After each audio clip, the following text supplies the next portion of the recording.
Ay, okay lang. Walang daya yun, ha? Kasi pagka-uwi ko, bigat ako, papasok yung cellphone ko doon. Dahil iPhone 7 ko, ha?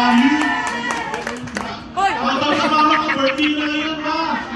Good night! Happy birthday, Tita! Meron bang iPhone 17 para kay Tita? Ay, ako, this year na.